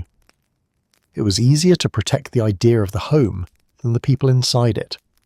For women, this meant silence was safer than truth. Reporting abuse required stepping into a hostile system that treated complaints as inconveniences rather than emergencies. Law enforcement was reluctant to intervene. Courts were dismissive. Community leaders often advised reconciliation rather than accountability. The good news, you were married. The bad news, that made your suffering invisible. Legal frameworks reinforced this silence. Domestic violence was rarely treated as a serious offence unless it reached extreme thresholds. Even then, proving harm was difficult, and consequences were minimal. The law prioritised family stability over individual safety, operating under the assumption that disruption was worse than abuse. Social pressure compounded the problem. A woman who spoke out risked being blamed for provoking the behaviour. Questions followed immediately. What did you do? What did you say? Why didn't you prevent it? Responsibility shifted away from the abuser and onto the victim with alarming efficiency. Public sympathy was scarce. Victorian culture valued endurance, particularly in women. Suffering quietly was framed as moral strength. Complaining openly was framed as weakness or disloyalty. A woman who exposed abuse was accused of airing dirty laundry, damaging reputations and threatening social harmony. Religion often reinforced this message. Sermons emphasized forgiveness, patience, and submission within marriage. Women were encouraged to pray for change rather than demand it. Endurance was sanctified. Protection was conditional. Medical professionals were not much help. Injuries were sometimes treated without question, their causes politely ignored. Emotional distress was minimized or misattributed. The system treated symptoms while avoiding causes, maintaining the illusion that harm was rare or exaggerated. The lack of safe reporting mechanisms trapped women in dangerous cycles. Without credible avenues for help, many learned to adapt rather than escape. They adjusted behavior, minimized presence, and managed risk quietly. Survival became strategy. What made this silence especially cruel was its permanence. Even when abuse was known within communities, intervention was rare. Neighbours looked away, relatives advised patience. The boundary between public and private was rigid, and women were expected to absorb harm to maintain it. Victorian society framed this arrangement as protection of family dignity. In reality, it protected perpetrators and isolated victims. A woman's safety mattered less than social order. Disruption, not violence, was treated as the greater threat. Reporting abuse also carried economic and social risks. Speaking out could lead to isolation, loss of support, or institutional punishment. A woman might find herself believed by no one, assisted by no one, and blamed by everyone. Silence, though dangerous, often felt like the only survivable option. The language surrounding abuse further erased women's experiences. Violence was softened into discipline or domestic disputes. Harm was reframed as miscommunication. Severity was downplayed. Precision was avoided. Without language, accountability dissolved. This normalization created a chilling lesson. Pain was tolerable, but protest was not. Women learned quickly that visible injury could be overlooked, but visible resistance could not. Endurance preserved status. Speaking up destroyed it.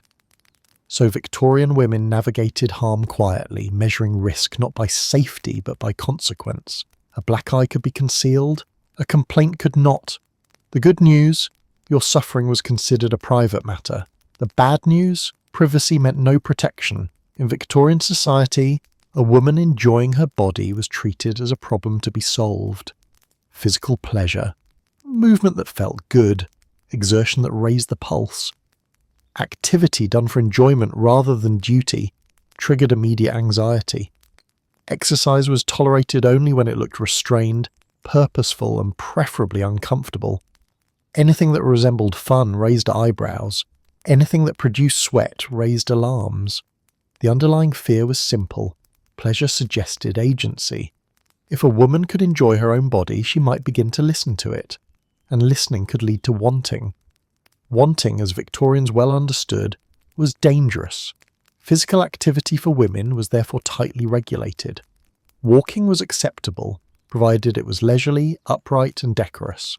Gardening could pass as long as it didn't involve strain. Anything more vigorous required justification. Exercise was allowed only when framed as health maintenance, never enjoyment. You could move to preserve delicacy, but not to experience strength. Cycling exposed the panic in full view. When bicycles became more accessible, women embraced them cautiously, and society reacted dramatically. Critics warned that cycling would overstimulate women, corrupt morals, and damage bodies. The posture, the speed, the independence, it all looked far too exhilarating. The good news, you were getting fresh air. The bad news, you were smiling while doing it. Medical authorities joined the chorus, issuing dire warnings about exertion. Excessive movement, they claimed, could lead to exhaustion, nervous disorders, or improper stimulation. Enjoyment itself was suspicious. If you liked the activity too much, that was proof it was harmful. Clothing amplified the controversy. Physical activity required freer movement, which clashed with rigid standards of appearance. Practical attire suggested practicality. Practicality suggested autonomy. Autonomy, once again, was the real threat. Women exercising had to navigate not just motion but a judgment. Sweating was particularly taboo. Perspiration was associated with labour, effort, and loss of control. A woman who sweated visibly was seen as lacking refinement.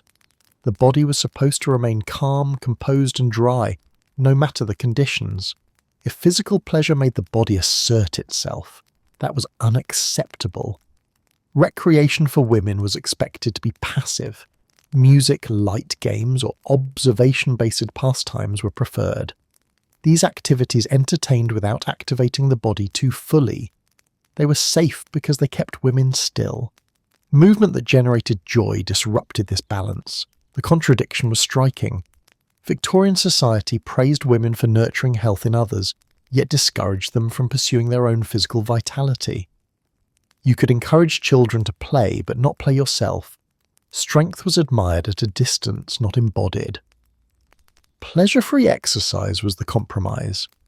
Calisthenics, when introduced, were slow, controlled, and carefully monitored. Movements were designed to avoid excitement. Instruction manuals emphasized moderation, restraint, and composure. Exercise was allowed only when it looked serious. Public reaction to women enjoying movement was swift and corrective. Laughter, enthusiasm, and visible enjoyment were treated as signs of impropriety. A woman who appeared too energetic risked being labelled unfeminine or reckless. Physical joy, like so many other things, had to be muted. The fear extended beyond exercise into leisure more broadly. Swimming, dancing with vigour, even brisk walking could attract criticism if done too enthusiastically. Pleasure was acceptable only when subtle and restrained. Anything that looked like fun was morally ambiguous. This policing of enjoyment had lasting effects. Women learned to monitor their bodies constantly, to suppress instinctive pleasure responses, to downplay enthusiasm, to avoid activities that felt too good. Self-restraint became habit. Enjoyment became something to justify rather than celebrate. The irony was painful. Movement is fundamental to health, resilience, and confidence. Denying women physical pleasure didn't preserve delicacy. It fostered fragility. But fragility was exactly what Victorian society expected, and therefore reinforced. So women learned to move carefully, to exercise quietly, to enjoy themselves discreetly, if at all. The body was something to manage, not delight in. The good news, you were protected from excess.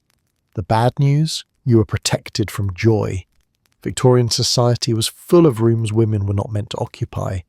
Not physically locked rooms, but socially sealed ones. Spaces where decisions were made, alliances formed, and identities reinforced. These male social spaces shaped public life, professional opportunity, and cultural norms, yet women were excluded not by explicit bans, but by tradition so firm it functioned like law. Gentlemen's clubs were the clearest example. These were not casual gathering places. They were power centres disguised as leisure. Men met there to discuss politics, business, and influence over food, drink, and familiarity. Women were absent by design. Their exclusion was framed as natural, even courteous. Clubs were unsuitable for women, not because women lacked interest, but because their presence would disrupt male freedom. Pubs and taverns followed similar logic. While working-class women might appear in such spaces under specific circumstances, respectability was fragile. A woman entering a pub risked immediate judgment. Drinking publicly was coded as masculine behaviour. A woman doing so invited speculation about character and morality. The good news, you could pass by. The bad news, you weren't supposed to stay. Debate halls, lecture rooms, and informal discussion circles reinforced the divide. These spaces cultivated argument, disagreement, and intellectual exchange. activities considered too combative for women. Even when women were present, they were often expected to observe rather than participate. Speaking was optional. Being heard was not guaranteed. Professional circles were even more rigid. Meetings, dinners, and informal gatherings where careers were built were overwhelmingly male. Exclusion from these spaces limited women's access to mentorship, information, and opportunity. You might do the work, but you wouldn't be in the room where credit was assigned. This separation was justified through propriety. Mixed social spaces were considered risky. Women were portrayed as moral stabilizers whose presence would restrain conversation.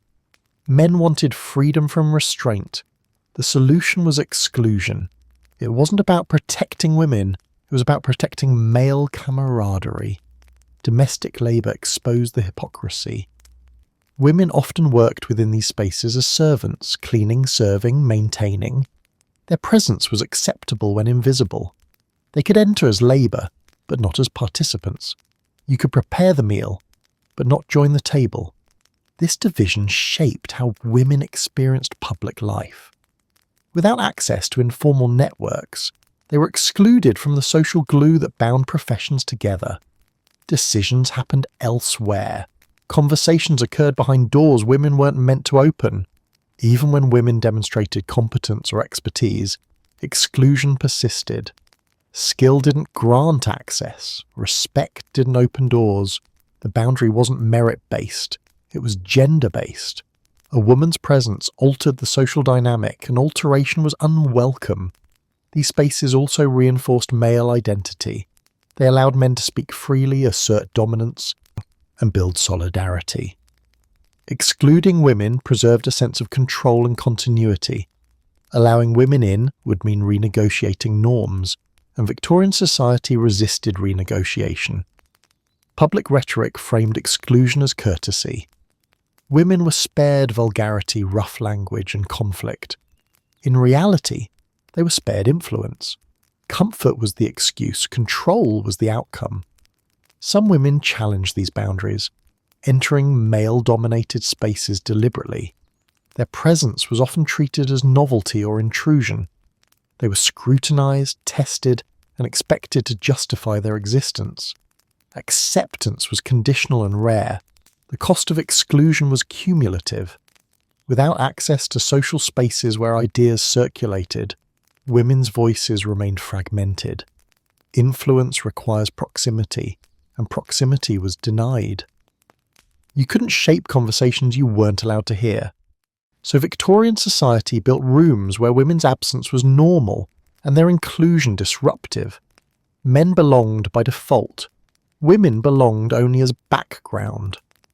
The good news, you were allowed near the centre of power. The bad news, you were never meant to sit at it.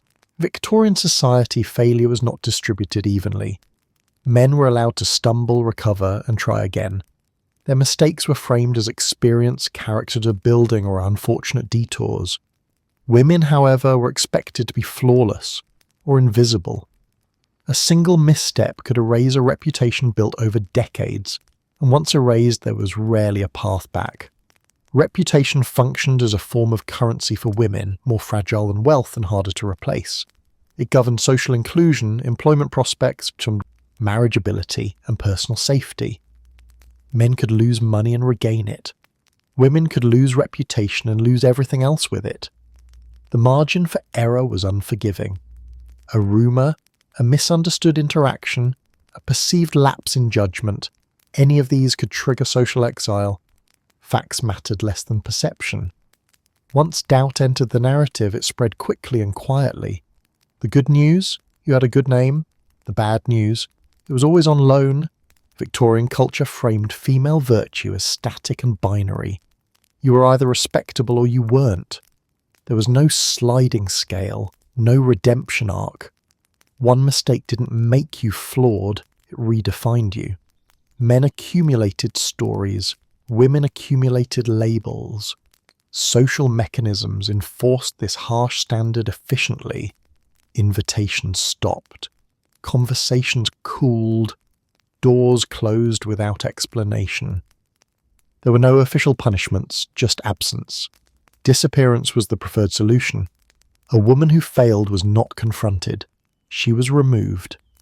This dynamic made apology ineffective. Regret did not restore standing.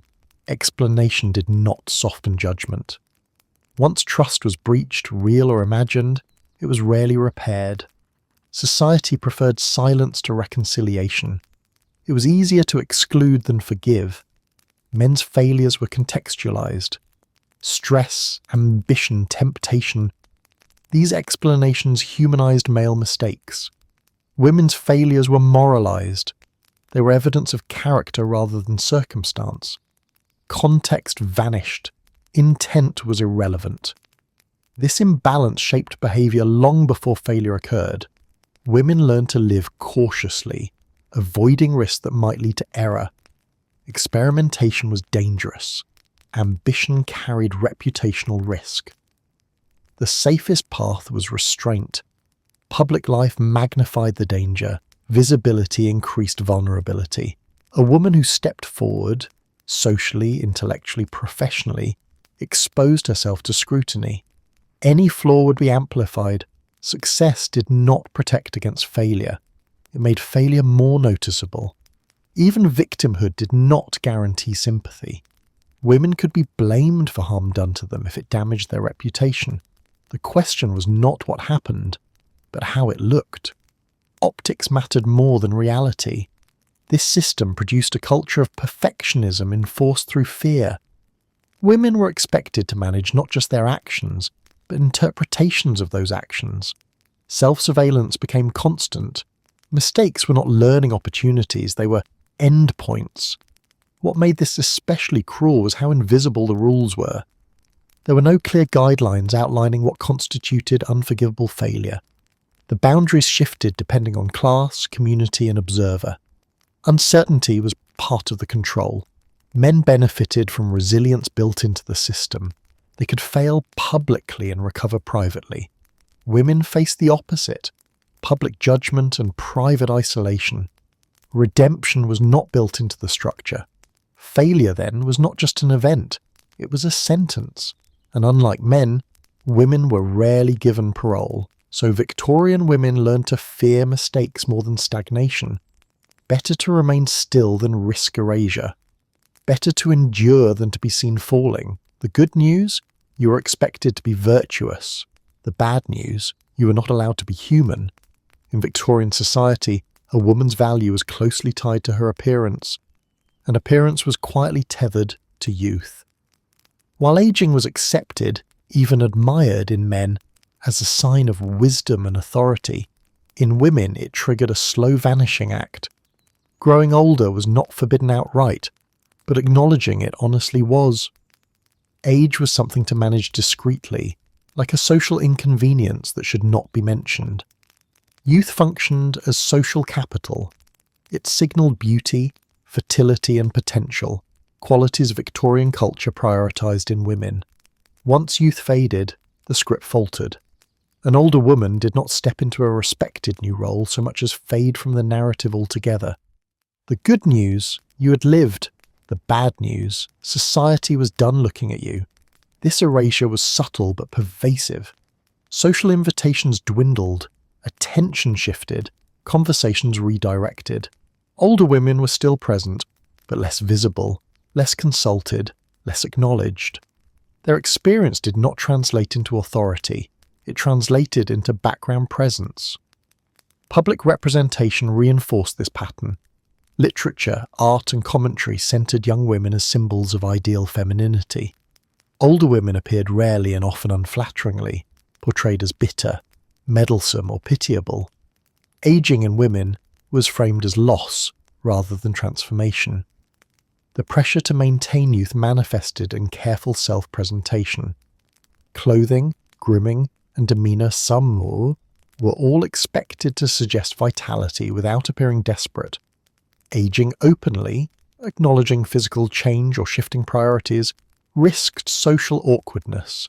The correct response was quiet adaptation, not honest admission. Marriageability intensified the problem. Unmarried older women face compounded invisibility. Without youth or marital status to anchor their identity, they became difficult for society to categorize. Pity replaced interest. Relevance faded. Their lives continued, but attention did not. Even married women felt the pressure. Aging marked a shift from romantic interest to domestic utility. Once children were grown, a woman's central social role diminished. Experience did not elevate her status. It confined her further to private spaces. Men aged into authority. Women aged into silence. This disparity shaped how women understood time itself. Aging was not a natural process. It was a countdown. Every year carried social consequence. Youth had to be preserved or at least performed. Graceful aging meant not drawing attention to age at all. The irony was sharp. Older women often possessed deep knowledge, resilience, and perspective. They held communities together, maintained traditions, and supported extended families. Yet their contributions were undervalued because they did not fit the preferred image. Victorian society also lacked clear language for female aging that wasn't dismissive. There was no dignified cultural role awaiting women beyond youth. Men became statesmen. Women became invisible. The fear of aging honestly encouraged denial. Age was downplayed, disguised, or ignored. Honesty was replaced by silence. Women learned to step aside quietly rather than claim space. This cultural erasure wasn't enforced through law. It was enforced through neglect. Attention moved elsewhere. Respect became conditional. Aging did not bring recognition. It brought absence. So women aged carefully. They learned to fade gracefully, to take up less space, to expect less acknowledgement. Youth was praised loudly. Age was tolerated quietly. The good news, you survived long enough to grow older. The bad news, society preferred not to notice. In Victorian society, women did not just struggle for rights in life. They struggled for existence on the page. History, literature, journalism, and official record-keeping were dominated by male voices, male priorities, and male interpretations. Women participated in the world, shaped it, sustained it, but when the story was written down, they were often reduced to background detail or erased entirely. Authorship itself was power. To write history was to decide what mattered, whose actions were recorded, which experiences were preserved. Women were rarely granted that authority. Even when they wrote, their work was frequently dismissed, edited, or attributed differently. The good news, you lived through history. The bad news, you were rarely allowed to narrate it. Public records tell the story clearly through omission. Political documents, legal proceedings, and institutional histories focused almost exclusively on men.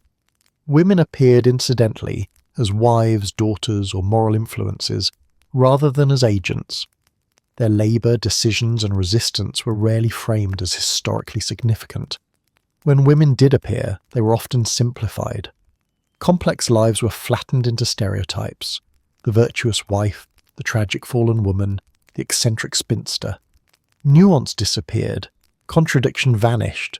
Women became symbols rather than people.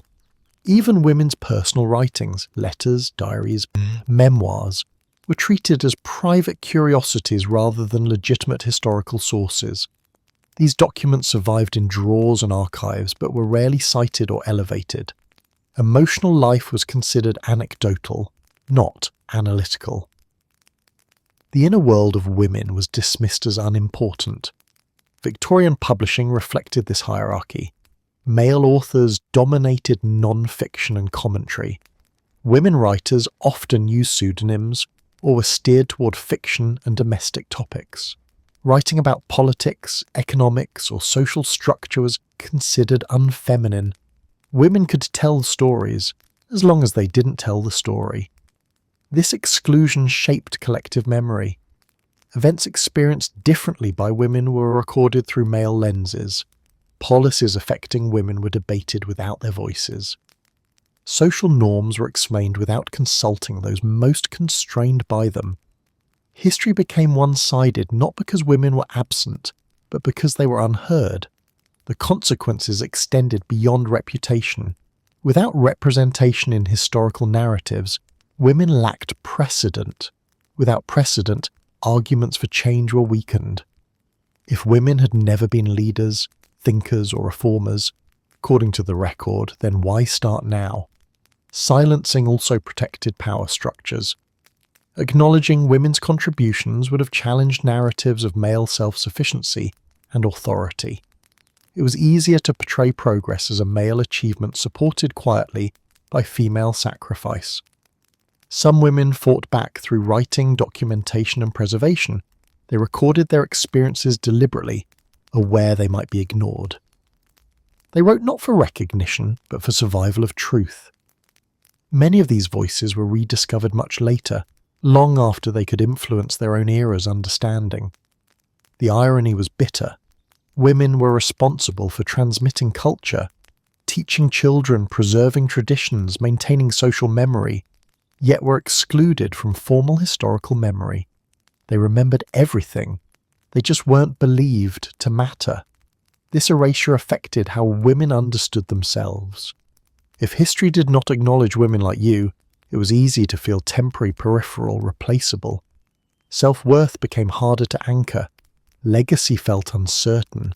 Victorian society did not forbid women from existing, but it forbade them from defining their existence. The narrative belonged to others. Interpretation belonged to others. Women lived richly textured lives that were later summarized into a sentence or omitted altogether. So when history looked back, it often missed half the story. Women had been there, shaping events quietly and persistently, but their voices were overwritten by louder ones. The good news? You made history every day. The bad news? Someone else decided how it would be remembered. From the outside, Victorian restrictions on women looked cruel, contradictory, and exhausting. And they were. But to the people enforcing them, the system didn't feel irrational. It felt necessary. Every rule, limitation, and expectation fit neatly into a worldview shaped by fear, control, and a rapidly changing world that needed someone to steady it. Women became that stabilizing force, whether they agreed to the role or not. Victorian society was living through upheaval. Industrialization tore apart old rhythms of life. Cities exploded in size. Traditional labor structures collapsed. New wealth appeared quickly, while old hierarchies struggled to adapt. When everything else felt unstable, social order became an obsession. And social order required predictability. Women were assigned that task. The ideal Victorian woman was meant to embody continuity. While factories roared and empires expanded, she represented stillness, morality, control. She was supposed to absorb chaos rather than contribute to it. Limiting women wasn't framed as oppression, it was framed as preservation of values, of families, of civilization itself. Patriarchy supplied the logic. Men were positioned as actors in the public sphere, competitive, rational, suited to decision-making. Women were positioned as guardians of the private sphere, emotional, nurturing, stabilizing. This division wasn't accidental. It allowed men to dominate systems of power while outsourcing the emotional labor required to keep those systems functioning. Fear played a major role: fear of disorder, fear of social collapse, fear of blurred boundaries. Women who stepped outside prescribed roles threatened clarity. Independence raised questions. Autonomy invited change. And change, to Victorians already overwhelmed by modernization, felt dangerous. Control was therefore justified as protection. Rules weren't described as cages, they were described as safeguards. Safeguards against moral decay, against social chaos, against women supposedly harming themselves by stepping beyond their natural limits. Restriction became kindness in disguise. Religion reinforced this logic. Suffering was given meaning, endurance was moralized, submission was reframed as virtue. If women struggled, That struggle wasn't evidence of injustice, it was evidence of righteousness. The system didn't just control women's lives, it explained why control was good for them. Science, such as it was, joined in enthusiastically. Pseudoscientific theories about biology and psychology offered authoritative justification for inequality. These ideas didn't emerge neutrally, they emerged conveniently. They explained why women couldn't do things society already didn't want them doing. Importantly, many women internalized these beliefs, not because they were foolish, but because survival required adaptation. When every institution reinforces the same message, resistance becomes exhausting. Acceptance becomes practical. Normalization becomes protective. The system also benefited from consistency. Each restriction reinforced the others. Limited education supported professional exclusion. Professional exclusion reinforced economic dependence. Economic dependence justified legal control. Legal control enforced domestic confinement. It was a closed loop, elegant in design and brutal in effect. What made Victorian restrictions particularly effective was their invisibility. Few rules were written plainly. Most were enforced socially, through judgment, shame, praise, and silence. Compliance felt voluntary even when it wasn't. A woman didn't need to be punished to be controlled. She only needed to be observed. Men benefited materially and psychologically. Authority was rarely questioned. Power felt natural. Even kindness could coexist with control. A man could love his wife sincerely while still believing she required governance. Affection did not dismantle hierarchy, it softened its edges. And to be fair, the system made sense within its own logic. It created order, it clarified roles, it reduced uncertainty. The cost, women's autonomy, comfort, and joy, was treated as acceptable collateral. Victorian society did not see itself as cruel, it saw itself as disciplined, structured, moral. Women were expected to pay the price because they had always paid it, and because the alternative required reimagining power entirely. Change eventually came not because the system admitted fault, but because it could no longer sustain its contradictions. Women kept surviving, kept contributing, kept pushing quietly against boundaries. Reality strained ideology until cracks formed. Looking back, it's easy to judge, but it's more important to understand these rules weren't random, they were built deliberately to maintain control during an age of instability. Women were asked to carry the weight of that fear, and they did. The good news, you survived Victorian womanhood. The bad news, society made sure it wasn't enjoyable.